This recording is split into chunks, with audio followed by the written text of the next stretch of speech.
Rural Americans deserve access to the best of what our nation has to offer, especially health care. Across every state and every community, America's rural hospitals are the first line of defense, protecting our families, neighbors, and loved ones. No matter where you live, hospital care doesn't clock out. They're there 24 hours a day, 7 days a week, 365 days a year. Each year, America's over 5,000 hospitals care for millions of patients, providing 24/7 emergency care, delivering babies, cancer treatments, and other life-saving care that patients rely on. Behind every one of those patients are doctors, nurses, and caregivers working tirelessly to keep people healthy and safe. Hospitals are our community's lifelines. They employ our neighbors and keep our families healthy. But now, some in Congress are threatening access to care. Tell Congress, protect patient care to keep America strong. Don't cut rural health care. Excuse me! Taxi! This is the 77 WABC minicast. I understand right now we have on the phone Brigadier General Blaine Holt. Absolutely, a former deputy representative to NATO, and Brigadier General Holt. And he used to report to my friend Admiral Stavridis. Yeah, that's right. That's right. Small Except world. Admiral Stavridis went to work for CNN and Blaine, we love him. He's with us. So we're the lucky ones. He's got to get away from that network. Absolutely. You have to buy it. You have to buy it. They were, well, I won't say anything else. Yeah, Blaine, he needs to buy it. It either needs to be Katz News Network or Common Sense News Network. Yes, we need common sense. I'm going to work on this. I'm going to work on this with passion. Yes. So, Blaine, speaking of passion, President Trump was really passionate last night about Iran. And he said there is no way that Iran will ever get a nuclear weapon. And then now we're hearing that all these F-22s have come into southern Israel in the last few hours. A lot of people are thinking maybe something's going to happen. Tomorrow there's talks in Geneva. It could even happen before then. Who knows? It's possible, but the president's preference is always going to be to do something after the markets close so he doesn't introduce too much volatility to the financial systems. So I would hold on until after Friday at 4 is over. But Friday 4:05 p.m. Yeah.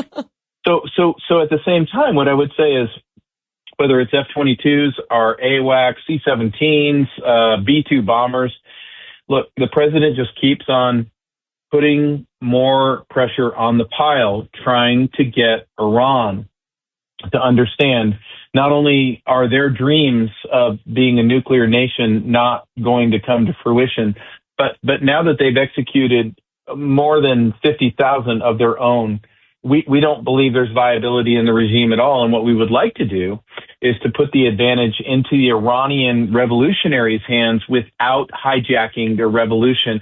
And at the same time, he is threading a needle because, as you both know, we've got terror organizations that are fueled by the IRGC across our entire nation, in cahoots, no less, with the cartels. So let me ask you, hey, Blaine. It's very dangerous. You know what? There are reports out there that Iran's trying to say, hey, listen, we want to use it for enrichment. We want to use it not for, for energy, not for weaponry. And there's some reports that there was some consideration that somehow if it could be monitored, that the Trump administration might consider agreeing to that. But then there are people, I'm just reading a tweet from Lindsey Graham saying, screw that.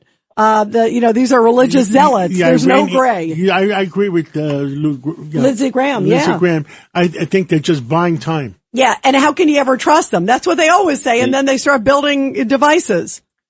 Now, I love you both, and you're not going to put me in the position to defending the senator from South Carolina.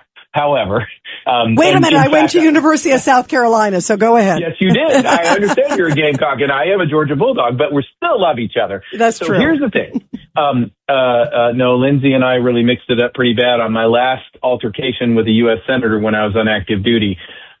It's how we do this. I agree with Senator Graham. We cannot allow them to have weapons of mass destruction, but we also are not going to vaporize a country when they have thousands of terror cells members in our country. and that the real fight on a Hail Mary pass by the mullahs could be right here on Main Street. What we're going to do is we're going to be intelligent about these things. We're going to work with our intel operatives. We're going to work with Israel. We're going to put the baton into the hands of these revolutionaries as we work very, very hard with these cartels and repulsing them and repulsing the threat on our own street. If I street. can get a translation on that, does that mean we're going to have a problem in New York or in the United States with what the cartels are doing to Mexico? Is that your translation? You are absolutely at risk of having that problem. There are no certainties, only probabilities, but the probabilities are now going up that the Iranians, in conjunction with the cartels, they have training camps down in Mexico together. That's why Venezuela was such a big deal with Tren de Aragua. And don't forget the black market in weapons that was created by the Ukraine war has put lots of weapons and money into their hands as well. So we're not scot-free here. And that's why the president is saying, hold up, how I deal with Iran is going to be precision, not carpet bombing. Well, General, this is Rudy Washington. Yeah. Good talking to you. Hey, Rudy. How you doing? Look, one thing I wish the president would have done last night, because I think people don't understand, out of all the countries in the world, this is one country that if they got a nuclear bomb, they would use it. I agree. And that's what I agree, because people don't understand that. Democrats don't understand it. But, and here's the thing, Rudy, the Iranians are not even an Islamic nation predominantly. They are a Zoroastrian, Christian, and Buddhist nation by the majority. They have captors that are an Islamist nation. And what we're working very hard to do is to get the IRGC to understand, look, the game is over. The mullahs are not going to stay around, but they're very dangerous right now. We cannot let them have a nuclear weapon. They would use it.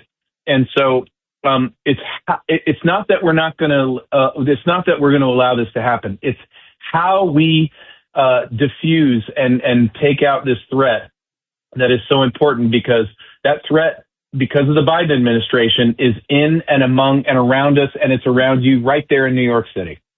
Well, please keep us posted. Blaine, thank you very much, General Blaine Holt. Anybody tell you have a lot of common sense? Every once in a while, but it's not usually from my wife. All right, we'll call her later. Thank you so much. All right.